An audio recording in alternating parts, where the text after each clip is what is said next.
reserve some time at the end to make sure that we've covered everything. And if we have not covered your question, we will follow up and get that posted to the site. In our previous forum, we went back and kind of reviewed the chat window and reviewed the questions that were asked during the session and felt like they were all answered. So if you feel like your question was not answered from forum number 1, it's okay to reiterate that tonight and make sure that your questions are answered. That's a priority of the district. So make sure you drop those in the chat window. And again, thank you for joining us. You want to come? Do you need the link?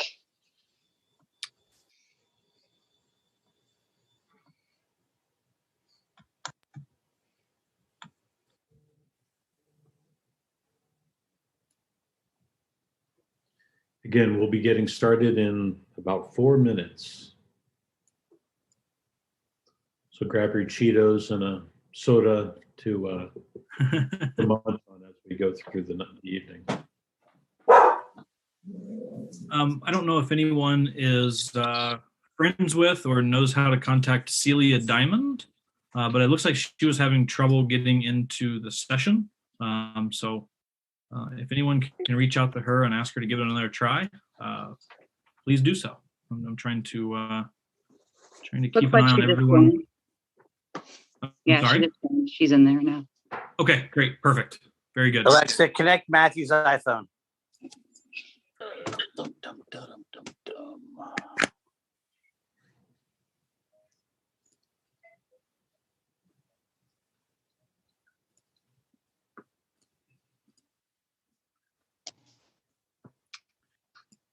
Jeff, I just accidentally muted you. The names are shifting around here, and I'm trying to keep a pulse on making sure everyone's muted as they join. So, Jeff, you're going to have to unmute. My apologies. May not be a bad idea to keep me muted. It's going to be a brief presentation then.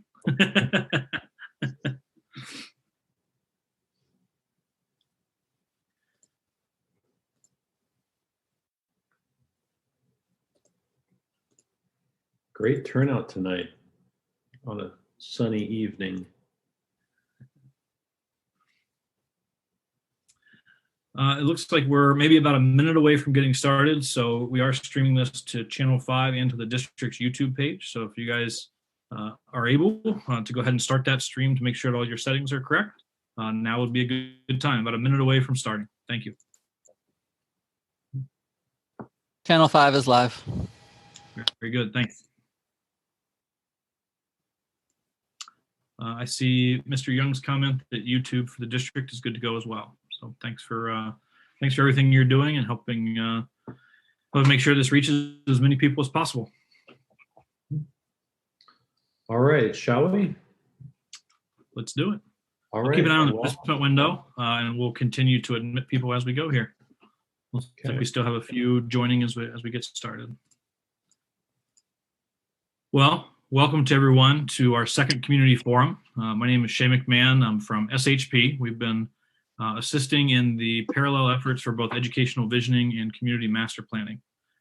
Joining me today from SHP is Jeff Parker, Todd Thackeray, and Carrie Malatesta. Together, we've really been considering all of the factors and helping the district understand some of the complex decisions, and the community members understand some of the complex decisions around making a comprehensive and community-supported master plan. Tonight's agenda, we're going to cover in about an hour and a half and leave some time at the end for questions. Jeff, if you wouldn't mind jumping back there, we're going to give an outline of the process. Dr. Holden would like to speak about the status of Mills Lawn. We heard from you in the first forum. We're going to give a brief recap of some of the things that we're accomplishing in our educational visioning session. Educational visioning right now is taking place with students, teachers, parents, and community members, and there's some exciting results from that. We want to talk about the master plan options and some of the funding mechanisms that may support a renovation or a new construction project should the community decide to pursue those. We want to talk about some of the other facility needs, some of the things that are considered locally funded initiatives, and test some of your interest as a community in some of those community assets that would help make the school more of a community center. And finally, we're going to close with a section on finances, and really that's where we're headed between sessions 2 and 3 with the community advisory group. Jeff? Great. We've covered this a few times, and really the community advisory and educational visioning team is really focused on these three factors in developing a community-supported, financially appropriate, and educationally fantastic master plan. These are the three tests for every decision that we make and every question that we have as a team is really to make sure that the resulting facility master plan for the district is educationally fantastic, is financially appropriate, and community supported. Jeff? This is a look at the timeline and where we've been so far. We're down at the bottom on the second community forum as part of the community advisory team. This is a diverse team of people that have been made up to help make a recommendation to the Board of Education on the facility master plan, considering all the factors. Tonight, we'll talk about some of the pieces that the educational visioning team has accomplished, the finance advisory team, and there's an upcoming community survey and polling effort that we talked about in our first forum. Go ahead, Jeff. Just as a reminder, we have the website ysforward.com, and more specifically, there is a page on there titled Transparency, available at ysforward.com/transparency. Making sure that you as community members have all the information you need and have the same information that the community advisory team is using and the district is using to make these decisions has been paramount to the district's approach from the start. So you'll be able to find on this page everything, all of the meeting minutes from each of the sessions, as well as really in-depth looks at building maintenance, some of the third-party assessments, the results of the facilities task force, and really any questions that you have surrounding this effort. The community members have the same information that the district has available, and all of it has been made public through this site. So I urge you, if you want to take a deeper dive into the info, ysforward.com/transparency is where you can do so. Jeff. And I'd like to turn it over now, I believe, to the SHP team along with Dr. Holden to go a little bit more in depth into some of the comments from session one. Thank you. So good evening, everyone. Thank you so much for taking time out tonight to discuss the master facilities plan that we're trying to create for the district. So I want to reiterate several things about Mills Lawn. You know, I've heard clearly, the Board of Education has heard clearly from a group of residents who are highly keen on preserving Mills Lawn as green space. You know, we prefer to do that as well, but we also have a responsibility to meet the needs of our students. And as I've said before, and I'll say again, this process is so key in that. So right now, Mills Lawn is a school. And it's a school that has green space on the site, and it's used by residents as green space, as a park. We get that. We understand that. If the decision, tonight we're going to go through some options. So if the decision is made to renovate both sites where they currently sit, then I think that decision is made and Mills Lawn stays exactly as it is as I'm looking at it across the street. If the decision is made to have a K-12, whether it's a brand new K-12 or a K-12 that involves renovation of the middle school, high school site, that would occur on Enon Road, and that then does leave this issue of Mills Lawn. I think at that point, we want to engage with the community, with the group interested in preserving Mills Lawn. We have an interest in green space just as much as anyone else. But as I've said before, we're just not there. So what I can tell you is that the district is not in the business of developing property. That's not what we do. Again, we believe in the importance of green space, but we can't decide what to do because we've not had the decision made about our facilities. I have put together a document that Shay tomorrow is going to put on the YS Forward website that really lists the law as to what school districts can or cannot do with property they own and wish to divest of. So it talks about what steps we have to take if we want to sell property, what steps we have to take if we want to donate property, and basically we can't donate property. So all of that is spelled out. I guess if you leave here tonight with any message, I want you to know that we've heard you. I've heard you. The board has heard you. Get it? I understand. Okay. Very good. Thank you, Dr. Holden. With that, we will keep rolling here. And we want to give you a little bit of a preview of the educational visioning process. As Shay mentioned, there are two parallel educational visioning teams. One is what we call the big group. That's parents and community members and teachers and students. And then there's another that we call the school group, and that is strictly teachers and students. And they have met combined 6 times and have done a tremendous amount of work. We wanted to give you, though, a brief preview. We asked them to provide images of what their ideal Yellow Springs learning space might look like. And this is a sampling of those images. They kind of boiled down into 6 buckets, if you will. One was the need for presentation and performance space. Not only like our performances from a artistic standpoint, but also the need to be able to present what students are learning. And that can happen in an auditorium setting. It can happen in a more casual cafeteria social setting. And also the need to curate work to be able to display what you've done long-term. There was a lot of interest in work in learning outdoors, and that's really no surprise. So we see that often, and that's a really strong value for the community. We need the environments to be agile and adaptive, meaning that they can shift and change quickly and easily to support the learning that is happening. We needed places to be social, to be together. And finally, we need places to be quiet and to focus. But we also need places where we can work hands-on. We can take all that stuff that we're learning in the classroom and we can really put legs on it and put it to work. So those are some of the buckets. These buckets apply whether we're talking about renovating spaces or building new spaces. These are still important priorities for the district. So we wanted to share with you tonight a few of the master plan options. We've tried to distill them down, and the first one is renovating. This would entail renovating both existing campuses. We would renovate per the facility task force recommendations, and it would be without, however, this improvement would be without support of the educational vision. So there would be no remodeling to accommodate that educational vision.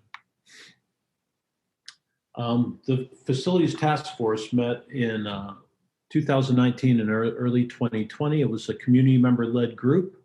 They verified and expanded the information on the facility assessments. They analyzed and studied replacement versus renovation costs. And most importantly, they created a high and medium priority list by building. So that's some of what we're going to dig into this evening. Todd Thackeray, I'm going to, if you would, I'm going to invite you to kind of speak to these items as we go ahead. All right. Thanks for the hard part. Good evening, all. I worked with Dr. Holden to take the facility task force priorities and take my best conservative shot at developing numbers for each of these items. These numbers are based on the OFCC assessments. So in general, they are complete renovation and replacement of whole systems rather than trying to piecemeal. Because the hardest thing to estimate in scope is a partial renovation. Where do you stop? So these numbers reflect comprehensive approaches to these components. At Mills Lawn, one of the things that was identified was replacing the modular classrooms with new construction.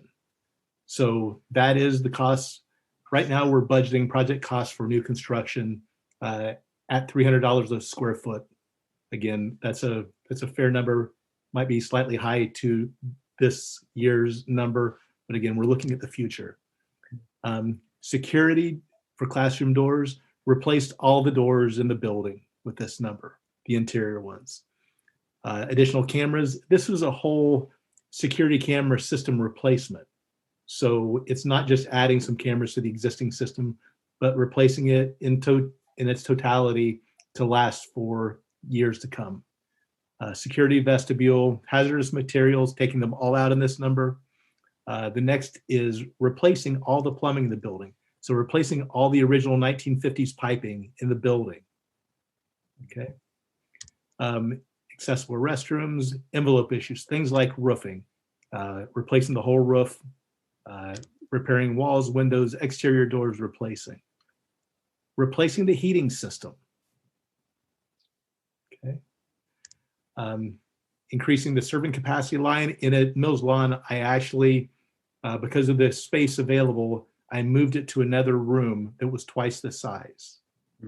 Okay, and remodeled that space into a kitchen to get you the needed space for the serving line in a modern kitchen. Upgrading electrical systems. And this is a general strategy that I only assigned the dollars for the 52 and 57 editions. I did not assign dollars to the 2002 edition with the assumption that there would be a way to reuse all that intact. Emergency lighting and technology infrastructure. And again, this was the whole technology infrastructure replacement. Todd, one question about heating and cooling. It says provide functional heating, and you mentioned that. Does this also provide air conditioning in the building where it doesn't exist? It does. It is a heating and cooling system. Okay. Comprehensive. Tie the whole building together so it would all be controllable, efficient, modern. And Todd, I want to bring in a question from the chat. Dorothy asks, specific to this, what we're presenting right now, in renovating Mills Lawn high priority needs, is the removal of asbestos included in hazardous materials abatement as needed?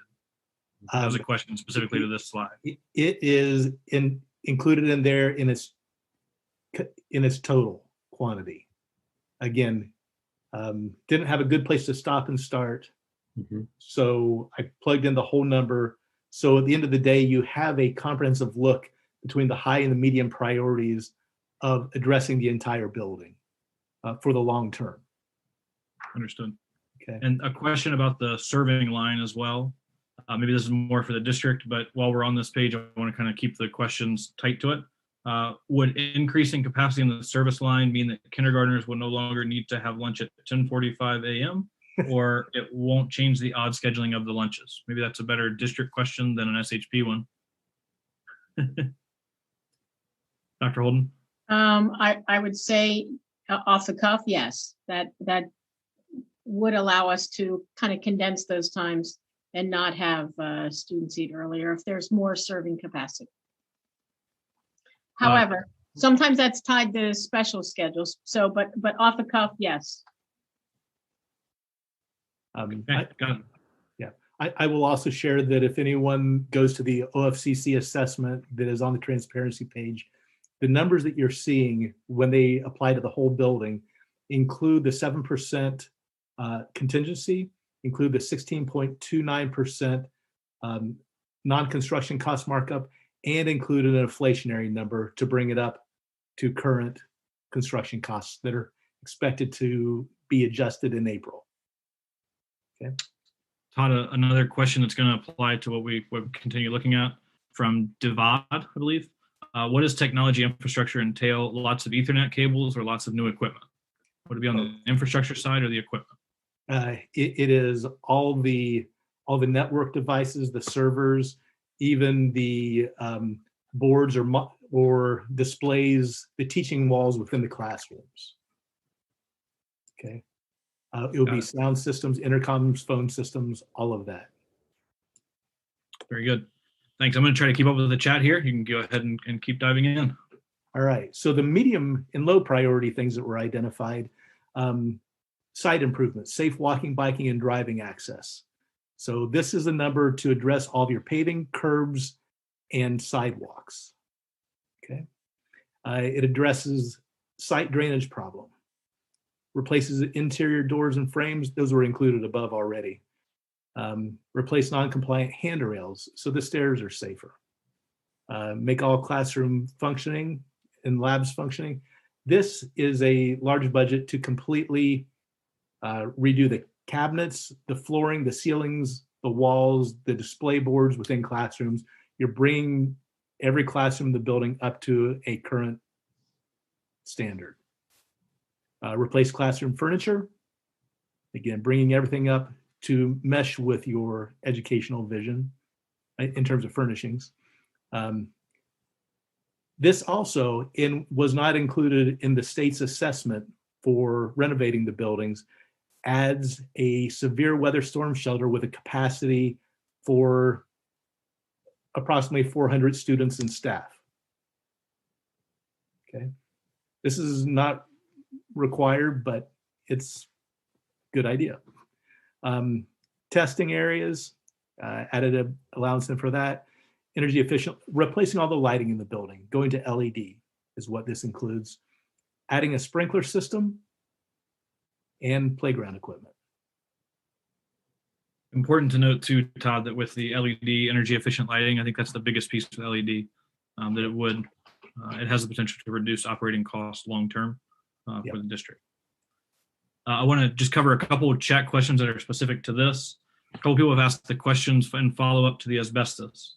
I think it's Devad has asked, with asbestos and other safety issues, it seems that things like asbestos tiles are not threatening anyone, but if disturbed, must be remediated using lots of money.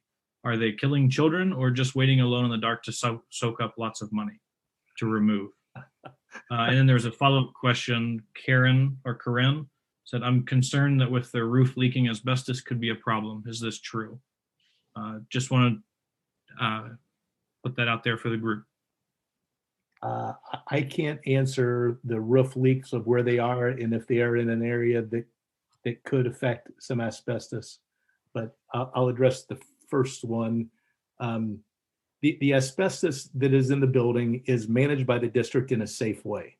So it's being managed in a way that's not disturbed, so nothing's being released in the air. When you get to construction though, obviously things get a little messier, and the best thing to do is have it gone.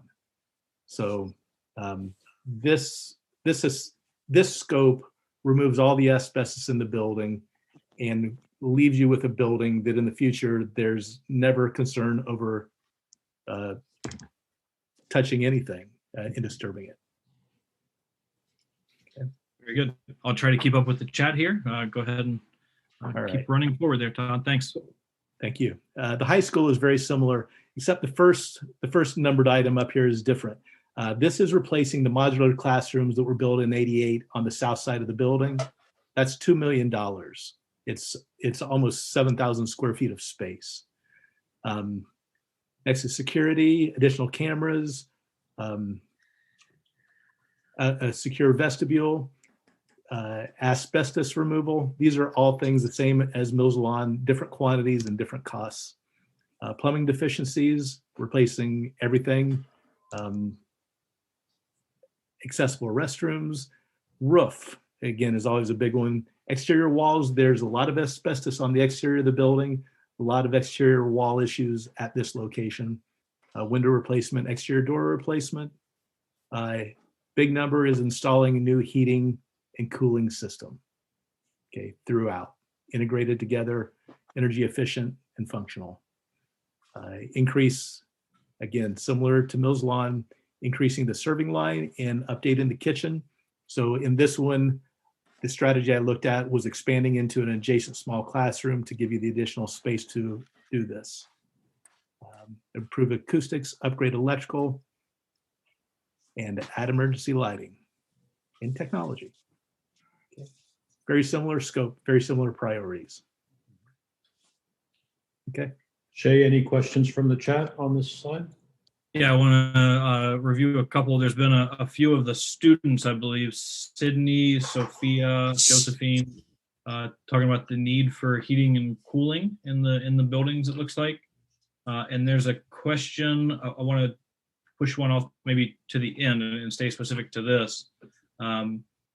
There's a question about swing space. So if we were to do these renovations, Eli Hurwitz asked, is there a swing space cost for doing this renovation? A place for students to learn while this is being done? There could be, or it could be done over multiple summers in some cases. We would have to sit down and look at more detail of what the final scope is and how you could implement swing spaces, an option that could speed the process.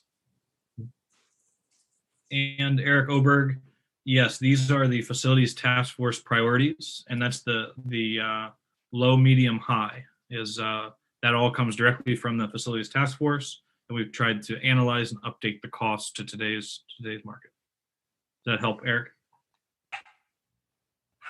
Okay, I think we're ready to move forward on specific questions to the renovation. Okay, the high school medium here is very similar to, but if you want Lisa Krieger just commented. Lisa. I think we're good. If there are any questions, please pop them in the chat. I think that might have just been someone just joining, so go ahead. All right, I'll touch on the medium and low priority needs at the middle school, high school. The site improvements, again, paving, curbs, sidewalks. Again, if this is not done, this is something that you will need to maintain in some way going forward. A critical infrastructure issue. Site drainage, exterior doors, included above already, non-compliant handrails, fire-rated closures around the 3-story stairways, renovation of the locker rooms. This was a complete gut and redo is what I budgeted for. New finishes, display walls, ceilings, all that in classrooms, new cabinets and storage, replace classroom furniture throughout the building, and a storm shelter also. Again, another 400 person capacity space, similar to the elementary. Replace the music room was requested. Confidential small office testing areas, energy efficient lighting, and sprinkler system. Todd, can you speak to, I believe you mentioned with regard to the severe weather shelters that they were not a requirement in renovations. Can you speak to whether or not they would be expected in new construction? With the states, under the state standards, they would recommend that you do a storm shelter with new construction. And it's actually required by the building code in Ohio, but the legislature has given a series of moratoriums on that requirement. So that extends to September of 2022, I believe. So it's optional for you until such time that that moratorium is not extended. Okay, so in your part of the world, many people are sensitive to tornadoes. Mm-hmm. So, all right, thank you very much. All right, so this is what it looks like, kind of apples to apples next to each other. The high priority list combined has an upfront cost of $22.3 million. And that is all locally funded. And there is no state reimbursement included in that number. So this is all on Yellow Springs' dime. And then we have the medium priority list, which totals 10.6 roughly. And again, that is all locally funded. And if you were to combine the two together, that lands at $33 million. Okay. As an alternative, you might ask, well, what if we just did the high priority stuff now? And we kind of we got by with the medium priority stuff and kind of managed it later. And this is what we've tried to illustrate here. That would, in essence, be deferring the medium priority improvements. The hard thing the thing that is most challenging to quantify is the long-term expense of maintaining this deferred maintenance. So how do you, it's really hard for us to articulate, to quantify what those values are. So we just need to keep in mind that, the high priority is 22.3, plus there's increased annual maintenance costs on the district. Okay. One question coming up in the chat from Sydney Roberts. When's construction expected to start and end? Well, we don't have any schedule at this point. If the district chose to proceed with something and the voters agreed, it is typically 1 year after passage that construction begins. And depending on the scope and scale of the project, roughly 2 years of construction process. So from the date of passage, we're about 3 years from opening the doors. A question from Terry Smith, especially as we talk about maintenance costs here. We may dive into this later, but what is SHP's response on the following? Maintenance costs will also accrue for any new structure, plus the amount to build them. How does this compare to maintaining existing structures over time without the initial $30 million expenditure? So I think the essence of the question is, what is the maintenance cost difference potentially between new and renovated? If I'm understanding correct, Terry? I'll take a shot at that. For new construction, right now we're recommending $3 to $3.50 per square foot per year to maintain a structure in a state of renewal. The first 10 plus years, there's not a lot you do with that, but you save those dollars and let them accrue to address things like in 20 years, you're going to have some roof replacement. In 20 years, you're going to have a chiller or some sort of mechanical replacement. If it's not new and you do the high priority, but not the medium priority, and you fund it at the same rate, you will be consuming those dollars that you would want to be accruing in maintaining the pavement and furniture and things like that as they break, in that first 10 plus years, rather than letting it accrue.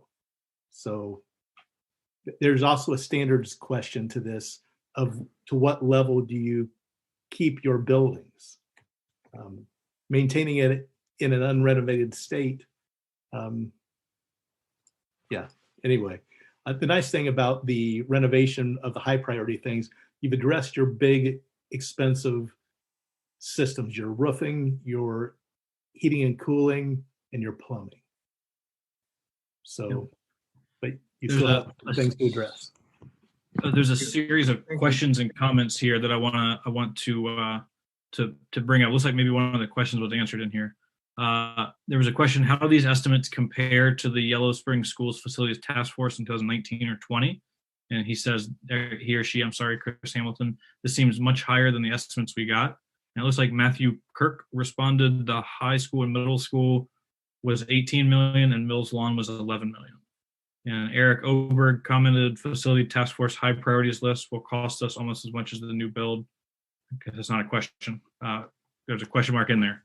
I just wanted to cover that. So I don't know if that properly answers anyone's questions, and we may have to go back and verify, but just as a reminder, the facility task force priorities are listed on that transparency page. So while we move on, I'll try to get that question answered by pulling it up on that transparency site.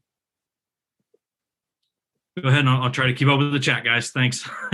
No, thank you, Shay. Thank you. Got the lion's share of the work tonight, that's for sure. The next option is a new K-12 facility. As Dr. Holden mentioned, this would be on the Enon Road campus. It would be designed to support the educational vision of the district, and it would have the option of including a storm shelter. The upfront local cost is 35 million, and the state is offering to co-fund that with the district at a share of 26%, which breaks down to $9.1 million, which translates to the ultimate local share being $25.9 million for the new K-12 facility on Enon Road. Okay.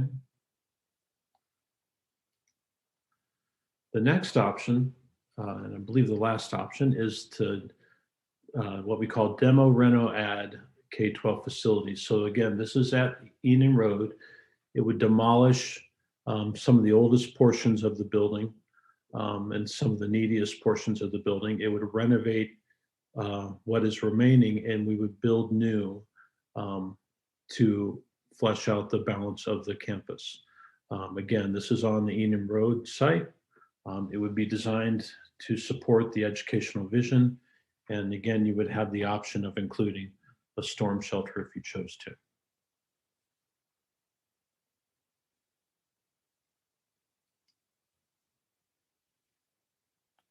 The cost for this, the upfront local cost is 33 million.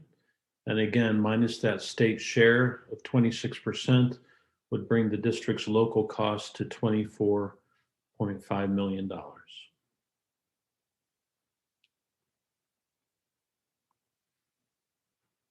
All right. Any questions on those options, Shay, that popped up?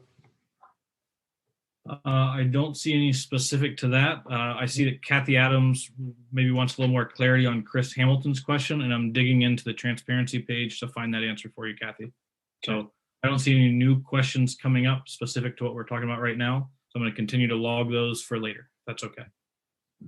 Very good. Thank you. So what we would like to do is we'd like to kind of gauge the audience's level of support for this range of options. We're not voting one versus the other. We're just trying to gauge your support for all of them.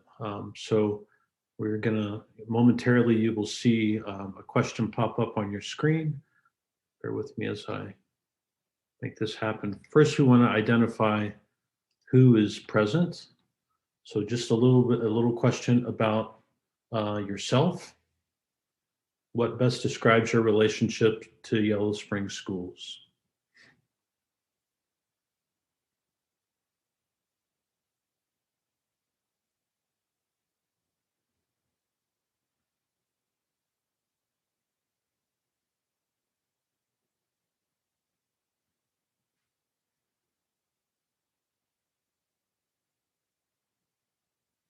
And again, you may select all that apply.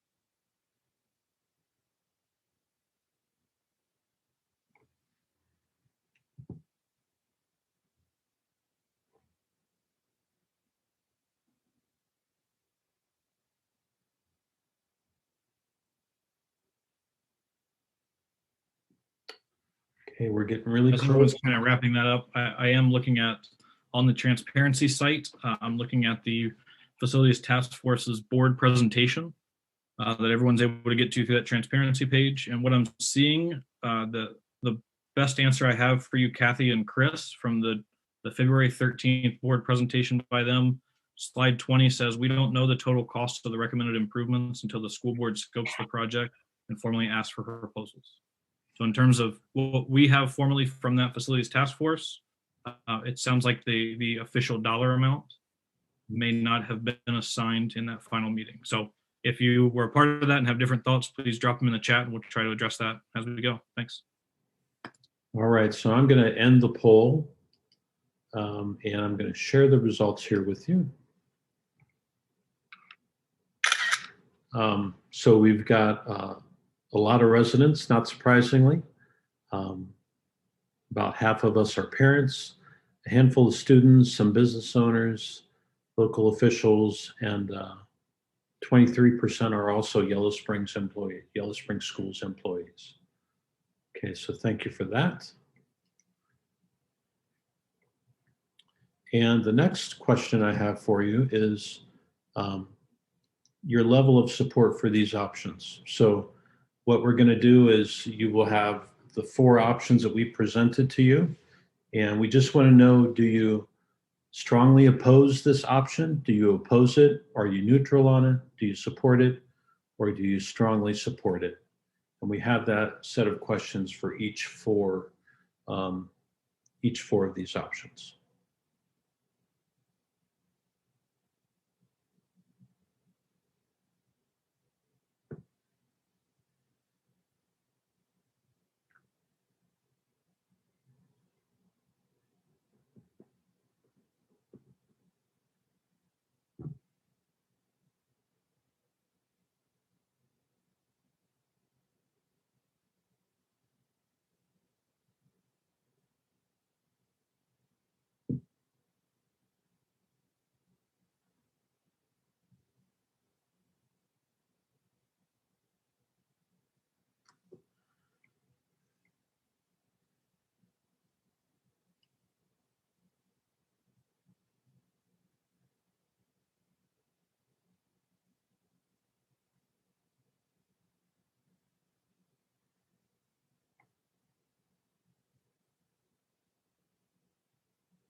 Okay, about halfway through.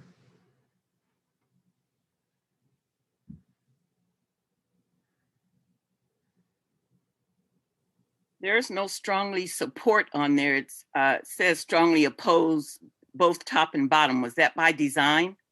I apologize. Which one is that? The last one. Oh, I apologize. Question number 4. The last option should be strongly support. Thank you for catching that. Well, that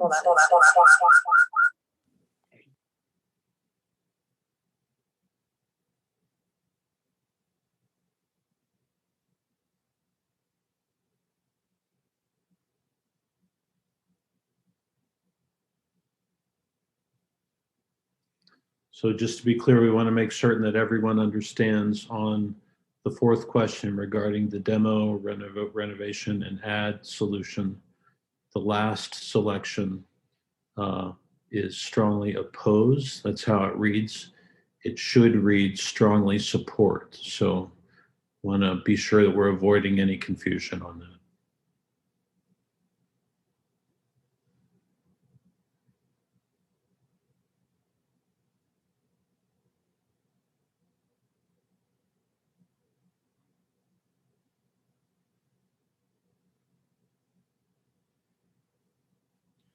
I want to note, I'm trying to follow along the chat here.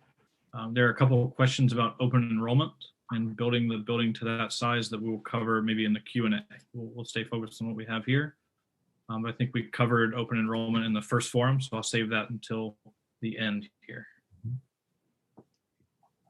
Jeff, it looks like Jake Freeman is having an issue with the first question. I'm going to privately chat you, Jake, and we will make sure that your vote is included in the final total. I'm going to send you a private message right now, if that's okay.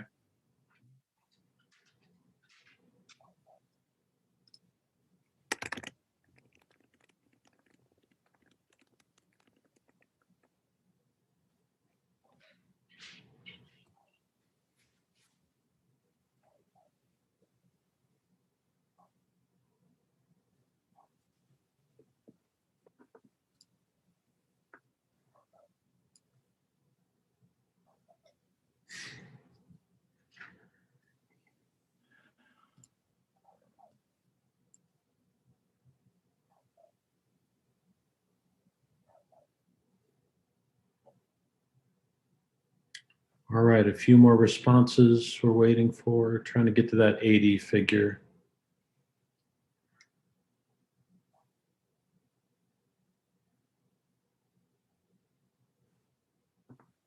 Jeff, we do have a number of people on by phone and connected in other ways, so you may not get to the full number of participants. Just a heads up.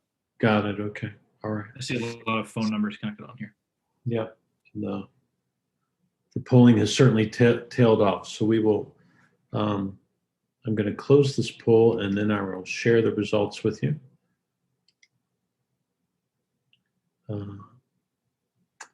So option 1, renovate all. You can see the responses there.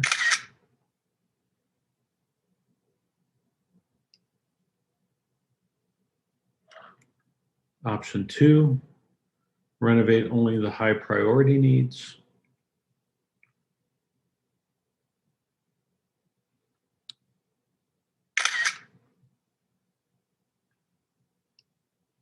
Option 3, a new K-12 at Enon.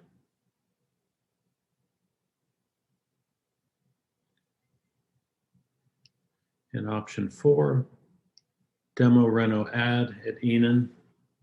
Hey, Jeff, if you're presenting those, we still have the Google Slides pulled up.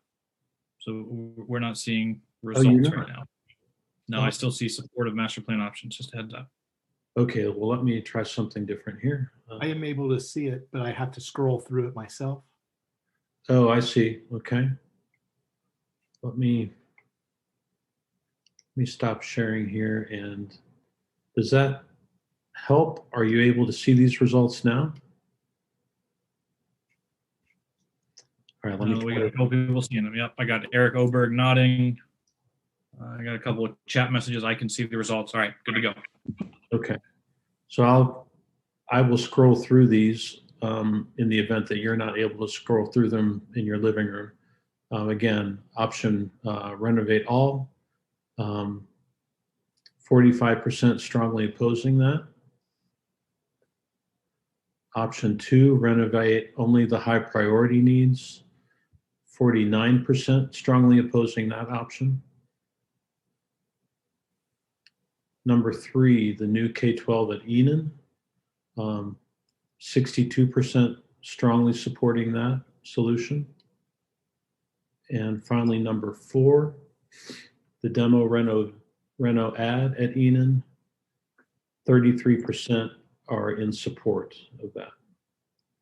All right, hopefully you were all able to see that. I'm going to run through and take some screenshots just to be sure I've got everything here. And we will include these in what is posted to the YS Forward website. So you'll have that as a record. Okay. I just want to take a quick second. There's a lot of discussion in the chat around open enrollment. I'd just like to maybe briefly reiterate what we covered in the first session, that Dr. Holden mentioned how open enrollment is really ingrained in the culture of Yellow Springs schools, and it's something that the district desires to continue. And there's questioning back and forth about how the funding would change if we were to limit the population to only those in the district. The amount that the state would offer would decrease, and the percentage would decrease if it was only for the students that were not open enrolled. So I see some back and forth. I just want to reiterate that, and Dr. Holden, maybe turn it over to you if there's anything you'd like to add there, because it seems like maybe there's some conversation going off to the side of on the open enrollment topic. So this meeting tonight is not about open enrollment, but I'm going to address it. So the state of Ohio, through law, enacted open enrollment, inter-district open enrollment in the 1993-94 school year. It was in that year that Yellow Springs adopted a policy permitting open enrollment. There are two pieces to open enrollment. There is a philosophical piece and a financial piece. I wasn't here 27 years ago when we adopted this policy. But it is my hope and my belief that it was adopted to broaden the experiences of our students and to increase diversity, whether it's diversity, demographic diversity, economic diversity, whatever. I'm going to believe that. So for 27 years, we've had this policy. There is a maximum on the policy. We are not at the maximum. So there's a perception that I am not putting on a table the option for a 500 student building. When we apply to the OFCC, they do an enrollment projection. They look at our historical enrollment, which includes open enrollment, and then they project out. What they've projected for us is that our enrollment projection is 671 students. That is less than what we have now. So then they give us plan options based on that enrollment.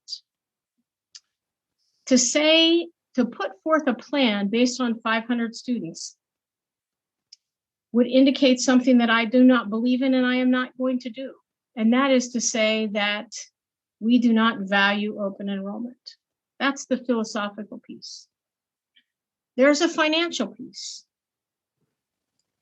83% of Ohio districts have open enrollment policies, 83%. And that is because they value not only the diversity, but the finances. It allows us to offer more. It allows us to give better experiences for our students. But let's go down this road. Let's say the district ended the open enrollment policy. So then what that means is we no longer have the money that follows any open enrolled student, whether it's our student going out or somebody coming in. So we don't have the open enrollment dollars. What does that mean? That means then we don't need as many teachers as we have. Okay, great. We're still in the hole that way. We're still in the hole. But what that also means is because we don't have as many teachers and we don't have as many students, now we can't offer as much. And so then our in-district students start thinking, hey, how am I getting the best experience here? How am I surviving or growing through a diverse experience? And then they start making the decision to open enroll out. So it's not quite as simple as, let's just say to all of our open enrolled students, go away. I am not going to say that as superintendent of this district. Right now we have a board policy. That is the policy. We are under the limit. And clearly this is not going to stop the chat, but I just wanted you to hear from me, and I wanted you to hear my beliefs and thoughts about open enrollment and how it does or does not impact this facilities question. Thank you, Dr. Holden. I'm going to continue to log the comments from the chat, but we're not going to cover any more open enrollment questions today. I think that's as definitively as it can be defined. I'm going to echo Chris Hamilton's comment here in the chat and say we're going to move past the open enrollment discussion and get back to what's in front of us with facilities master plans. So thank you. And we will move forward. Jeff, if you want to take it back, I'll continue to monitor the chat here. Thanks. Thank you all. I appreciate it. I appreciate the cordial tone in the chat. Thank you for that. Let me pull up the presentation again here. All right, so we have one more question for you. As the district anticipates a master plan option, there's a lot of conversation about what else might be appropriate to include in the plan beyond the kind of bare bones facility needs. And this is a list of some of the items we've heard discussed, kind of thrown around. There have been no decisions on any of these. We really haven't even quantified their cost because we want the community to put these items on the table for consideration. So some of the possible facility options would be an auditorium, perhaps another gymnasium to serve just the elementary students. And there's an opportunity to develop a geothermal heating and cooling system to help with long-term energy costs and minimize carbon impacts. We could look into renewable energy generation systems. And this would get into photovoltaics and possibly wind. I don't know that wind is appropriate in Yellow Springs, but renewable energy systems? Or do we go all the way to net zero energy consumption in the building? Next is additional education space for added capacity and flexibility. This implies that we are concerned that Yellow Springs is going to grow, not shrink in the future. So maybe we need to add a classroom or 2 or 4 to accommodate that. That also allows for added flexibility in the longer term as well. If the option is to further develop the Enon Road campus, is there benefit in locating tennis courts and even baseball and softball fields at Enon Road, so you don't have students traveling off campus for extracurricular events?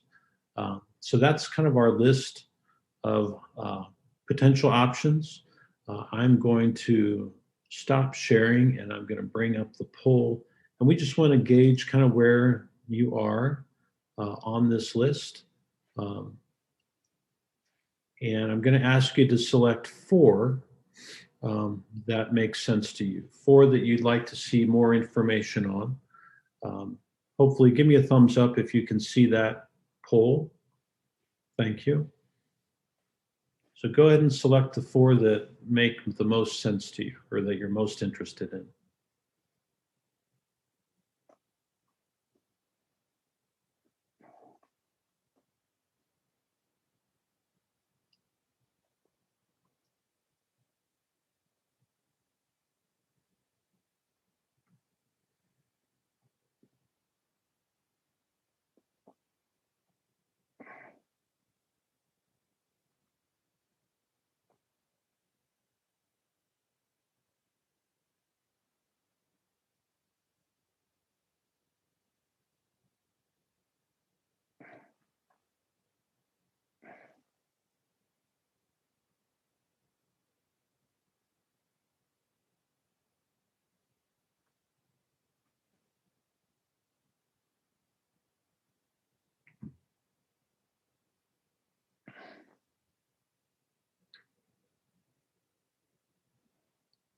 All right, seems like the voting is starting to slow down.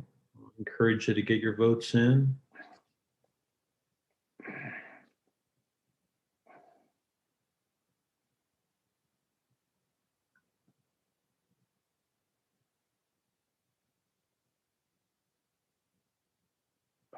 All right, I think we have topped out here. Let me go ahead and close the poll.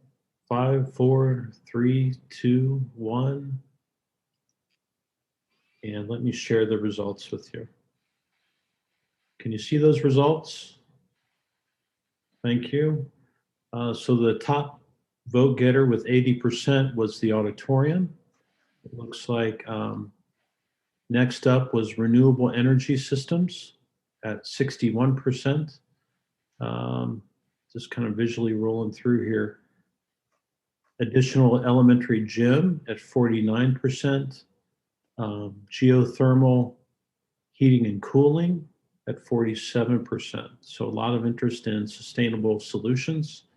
And I think next up would be at 45%, the additional education space. All right. I think that kind of brings us to the end of our presentation tonight. And I want to open the floor for questions. And Shay, if you can begin to lead us through. Yeah. That'd be great. So I'm gonna a lot to unpack from tonight. You guys are very active. I'm trying to make sure I get all the questions. I've sent a couple of private messages just to make sure, like Chris Hamilton wanted to make sure your question was properly answered. And I found a note in the chat too, where a facilities task force member, Abigail Cobb, said, I was a task force member. We did not have accurate costs, ballpark only. So hopefully that helps. And I think I sent you a link just now that I mentioned. I want to jump back to some of the first questions here. We've covered the major items needing attention from Divad. A question from Rob Haupt to everyone at the start. Why is Antioch University not a viable option? And this was when we were discussing the different site locations. Just want to put that one on the table on behalf of Rob. I can There's address that. Do you want me there's to also a address that? follow-up question. Yeah, and could I maybe add to it? Devad asked if we bought new land and built a new building or bought an old building that needed renovation, would it be cost effective or just the same problem we currently have?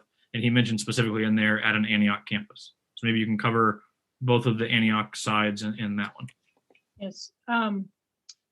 So at the community advisory team meeting last week, we discussed that, and the site, the proposed Antioch site is not much bigger than the Mills Lawn site.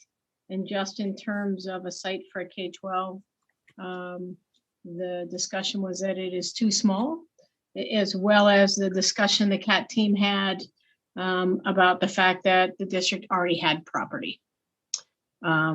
Additionally, this was explored as part of the education grant with Antioch.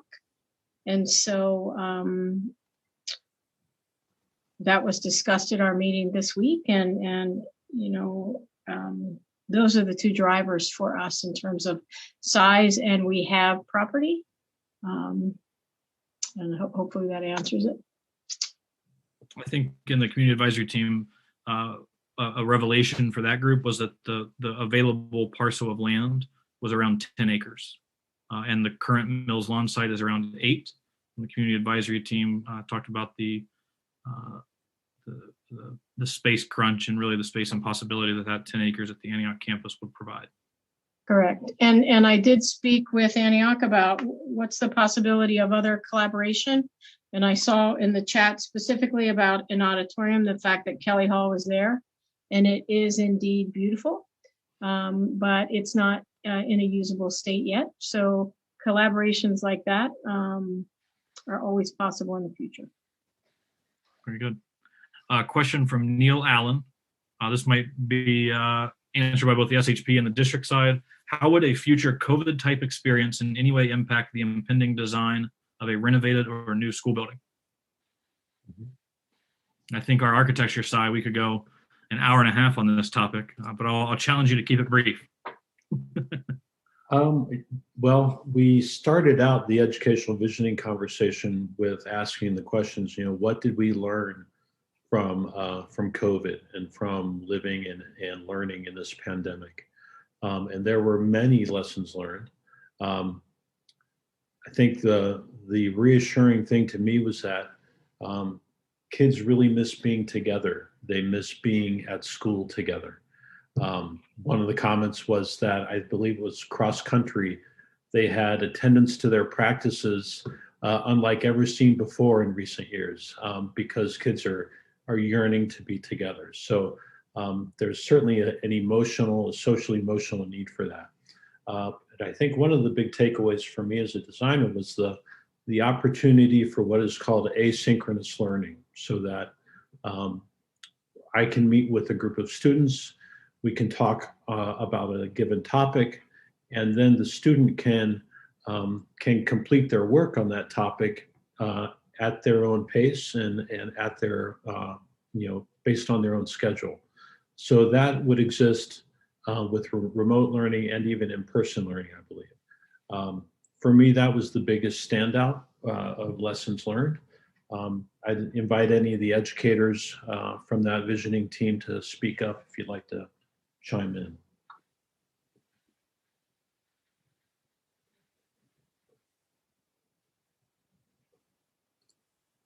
Okay. I will jump in here with another question as we were presenting the, it looks like the option to renovate both buildings. Pam Nicodemus wrote, how much time would renovations buy us and how much longer before we would need to build new anyway? Does anyone have any thoughts or feedback on her question? Offer out. You can fully renovate these buildings to new building standards essentially and keep them forever if you desire to. You're just at the point in time where you have the choice to make of whether to invest heavily in them to keep them for the next 40, 50 years, or replace. Got it. A question from Kathy Adams.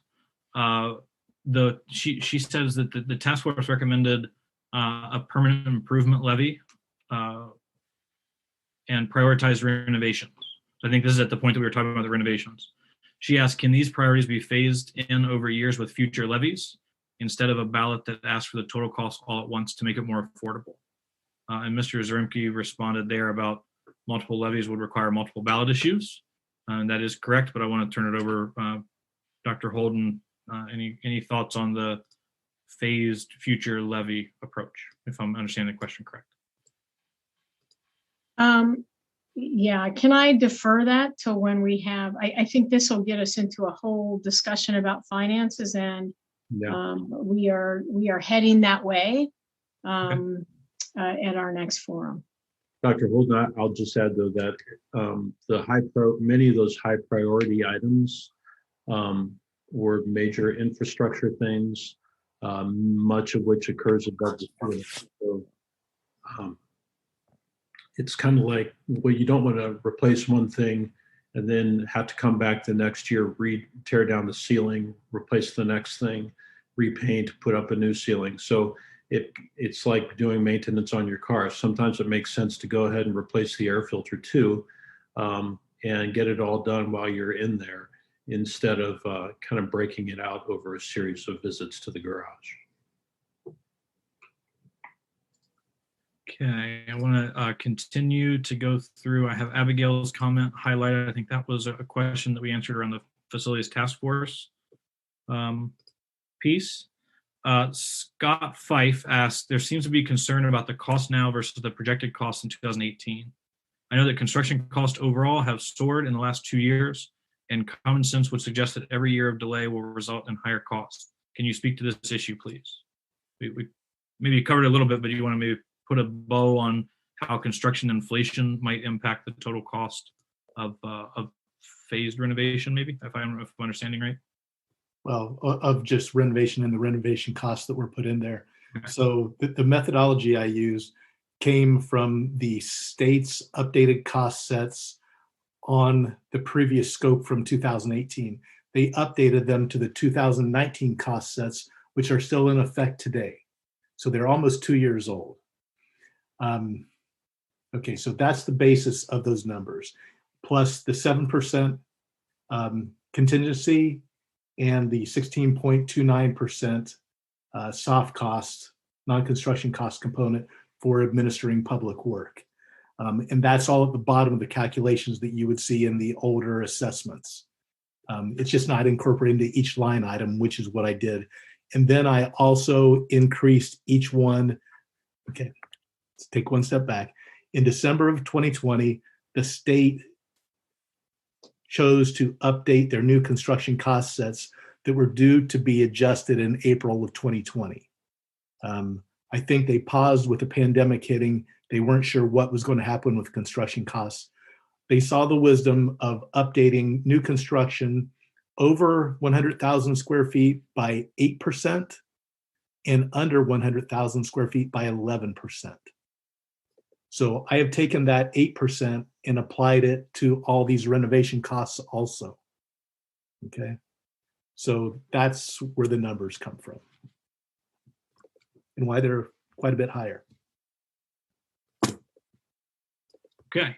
I'm trying to catch up on the chat. Let me add this one into the mix. There was a question from, I believe it was from Mr.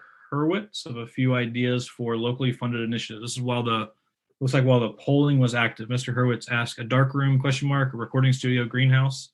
I'll say that the community advisory team is to the phase of making those suggestions of other ideas. And I would guide you toward ysforward.com. At the bottom of the page, or if you click contact in the top right, you're able to send any ideas you want to the group. And if you send those, I'll make sure that they get to the community advisory team for the next time that they're together. So even if they weren't mentioned tonight in that poll, that was really step 0 of starting this consideration.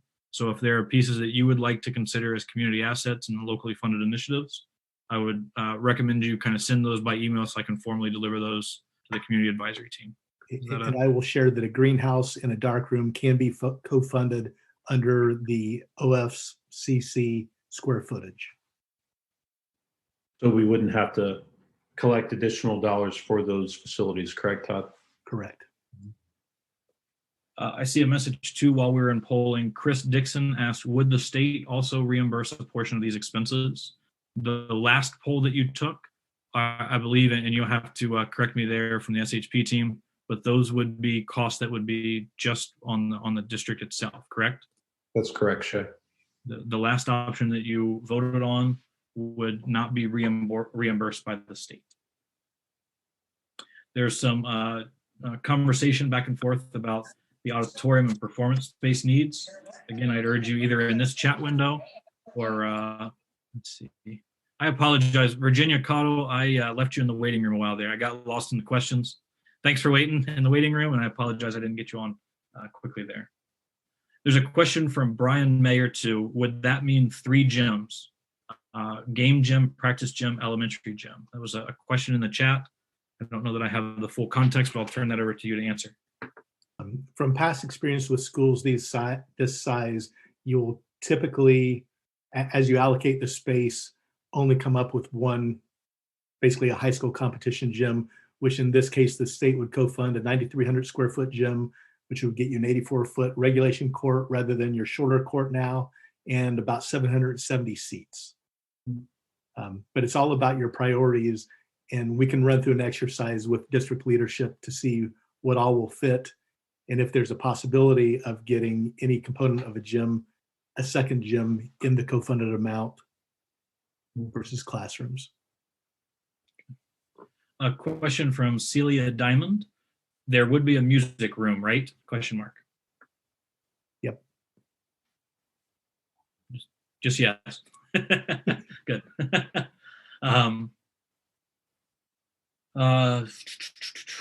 Question from Trace, I think, has been answered about the gyms. I'm down to Terry Smith's question.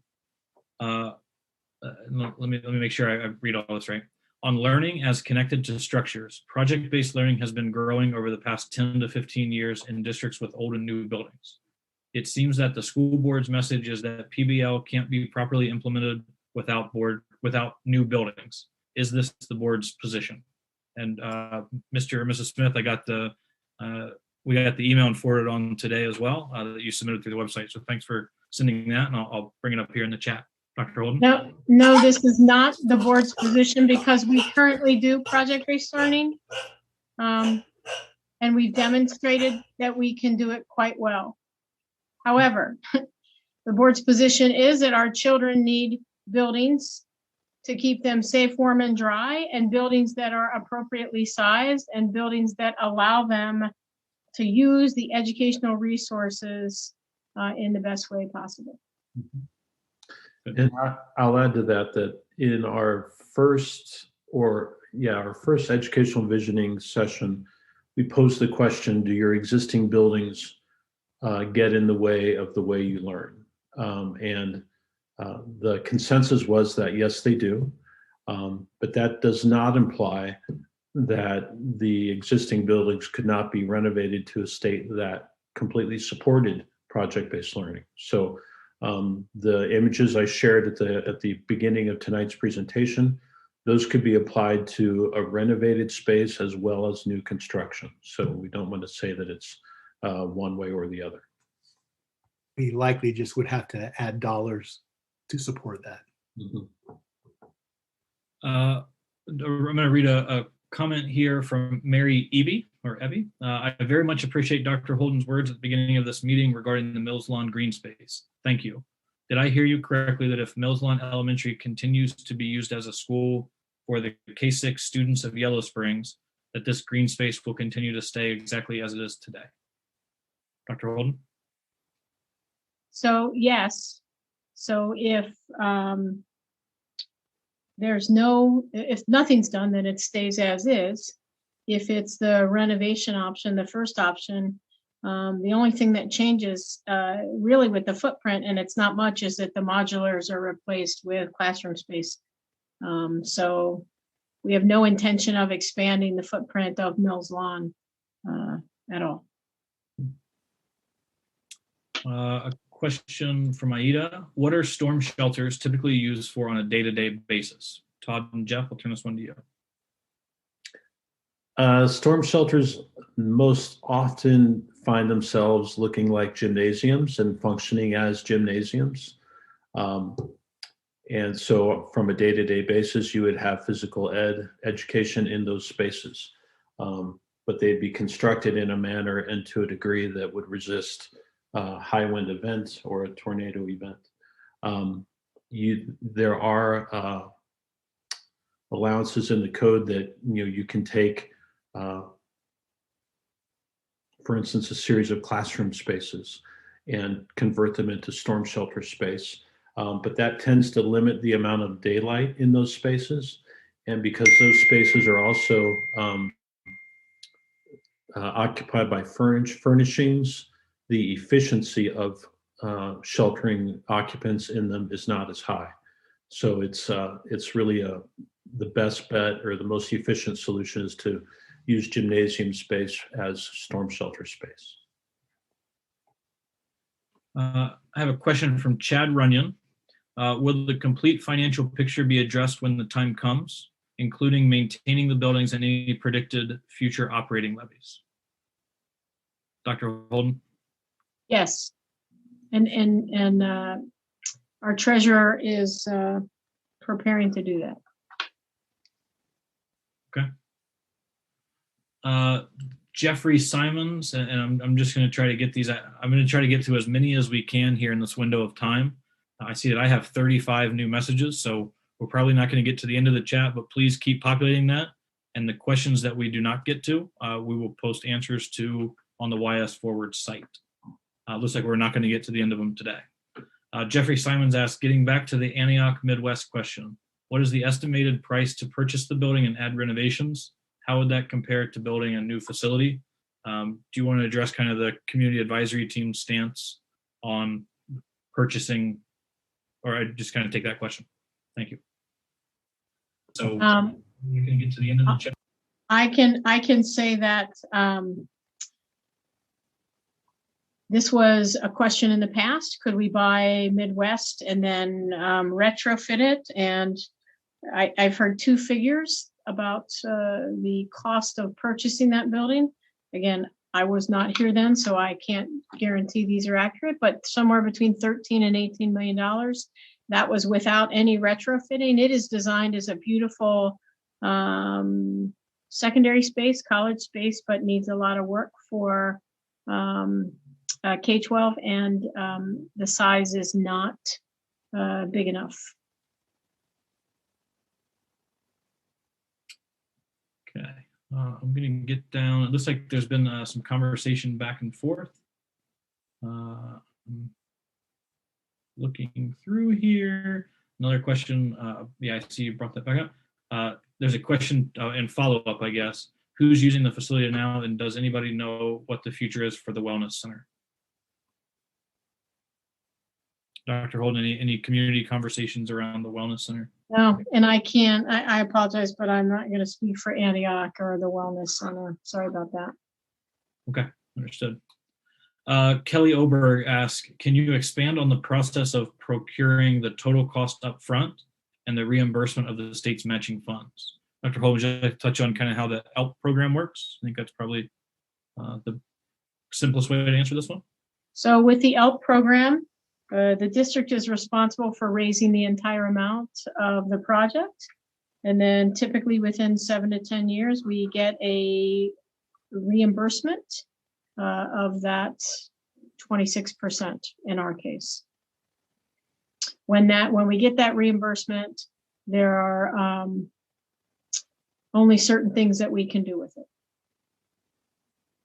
That is, I had a discussion today with the treasurer. That indeed is part of our finance discussion. Good. If I'm trying to track through kind of the back and forth here, there's a question: how do the current students feel about a K-12 building? It looks like some students maybe spoke up in the chat, but Do you want to answer that question? How do the current students feel about a K-12 building? I can answer first. I actually like the idea because I have a sister and I enjoy seeing her in the hallway, even though we see each other already. But I also think thinking about the plan, it would work the best, just cost-wise and everything. I do think that it would be important to not only like have like the buddy system like there is now where older grades help younger grades and work with that, but to make sure that there is the separation between kindergartners, high schoolers, like keep the separation between the grades, but don't have it when it's necessary.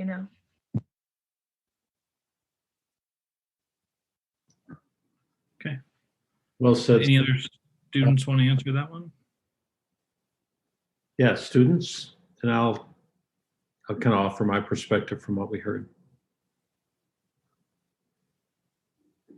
Okay, Jeff, go ahead. If you want to kind of convey the educational visioning team. I feel like Josephine is trying to say something, but she's struggling. Josephine, go ahead.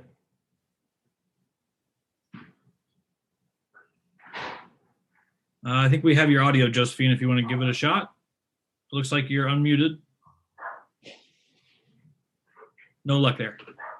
We'll see if we can get her back on. Josephine, if you want to shoot me a private message, I'll try to get it going. Great. Sorry about that, Josephine. We had a lot of conversation about a K-12 in the educational visioning conversations with that group. And, of course, there were concerns about the behavior of the older kids and their proximity to the younger kids. But we also had a lot of discussion about the benefits of the younger students to the older and the older to the younger, and being able to partner younger students with older students. I think we heard about the buddy system that Sydney mentioned. The opportunity for older students to become mentors to the younger students was a great thing also. And also the breadth of facility offerings that would be available to the whole school population. That's cool. So I'd say in general, there's initial anxiety about it, but as we considered it more and thought about how the building might be organized to maintain the appropriate level of interaction, it seemed to offer more benefits than detriments. Any other students want to jump in on that?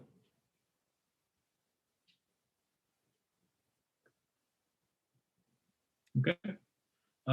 Dorothy asked, will we have some information on the pros and cons of K-12 buildings in the future? I think we can work to articulate what the educational visioning team said. Okay.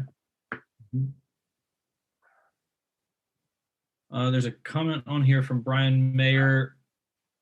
I'm sorry, maybe that's more of a comment about mixing grade 7 through 16 on the college campus. I want to continue getting to a few of the questions here. There's a question about the old Greene County Career Center, and it looks like the auction has already passed. The Greene County Career Center was something we discussed in the first forum, and there's a little bit of confusion and follow-up. Some people thought that the building that's on the current middle school and high school campus is what was for auction. It was not. It was the former Greene County Career Center, and Kathy Adams says the auction was yesterday. Dr. Holden, any idea who bought that at auction? And it's pretty quick to have that turn around. No idea. No idea. If anyone wants to drop that in the chat, feel free. Divad at 7:22. I'm getting close to catching up, everyone. I'm trying here. Divad says, so buying new land and building on it, or buying another building and renovating it are bad/too expensive ideas, is the message I continue to hear. Maybe taking that off the table would speed up decision making. Just trying to read the questions there. I don't know if there's anything you want to speak to from the SHP team or from Dr. Holden, but I guess Devad's recommendation is to take buying land and buying other buildings off the table. And it's my understanding maybe that's where we are right now as a community advisory team. Correct. That is correct. Those are off the table.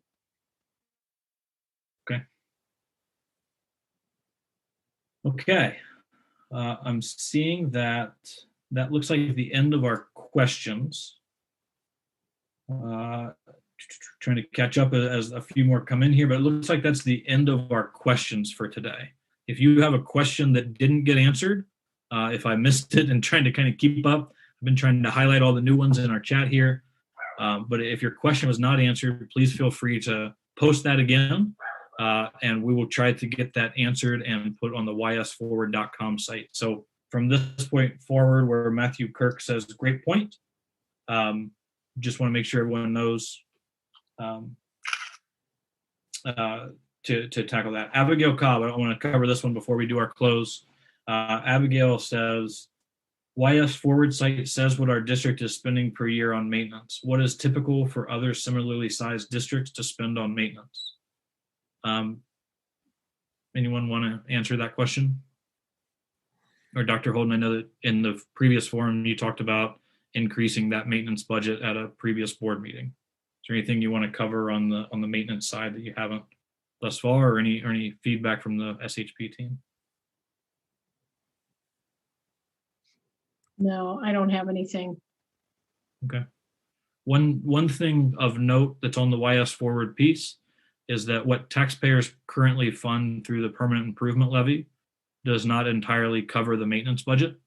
And if you're looking for a comparison of what's typical for other similarly sized districts to spend on maintenance, it is typical that other school districts have larger permanent improvement taxes on the ballot, and they are receiving funds from their taxpayers to fully cover those needed costs. So that's just a directional answer from kind of knowing other schools in your area, that there are many districts whose taxpayers fully fund the permanent improvement fund, and they're not required to pull general fund dollars for that. If that helps answer the question.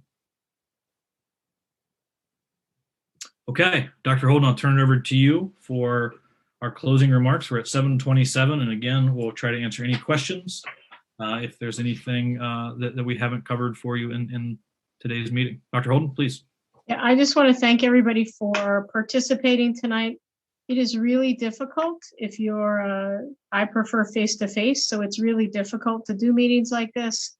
So thank you for having the stamina to do this. Your input is absolutely critical. So thank you.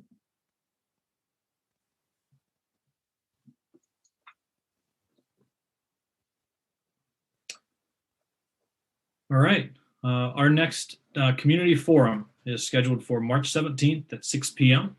And we mentioned a couple times some of the pieces that we're going to cover in that community forum. Same locations. We'll have the same Zoom link active for you to join by Zoom. It will be streaming on the YouTube page of Channel 5, and it will also be streaming through the district's YouTube page, the same one where school board meetings are streamed. So we look forward to being able to share another level of information with you at that point. To answer Mr. Mayor's question from earlier, there will be more cost associated with this, and a true impact and a further analysis of the results of tonight's forum, as well as the results of the community advisory team's continued work. I know I've mentioned YS Forward a number of times, and I've seen a few links come up in the chat, but want to urge you to go on there, and if you haven't had your questions answered, please submit them through there. They come directly to Dr. Holden and the team, so we do see them and we do respond as soon as we can. So thank you again for taking time out of your day to be a part of this, and taking the time out of your day to help impact your community. I know the SHP team, I speak on behalf of all of them, and saying that it's been a very enjoyable process thus far to get to know your students and your staff and your community members. We appreciate the opportunity to help guide you through this process and land on a community supported, financially appropriate, and educationally fantastic facility master plan. Thank you.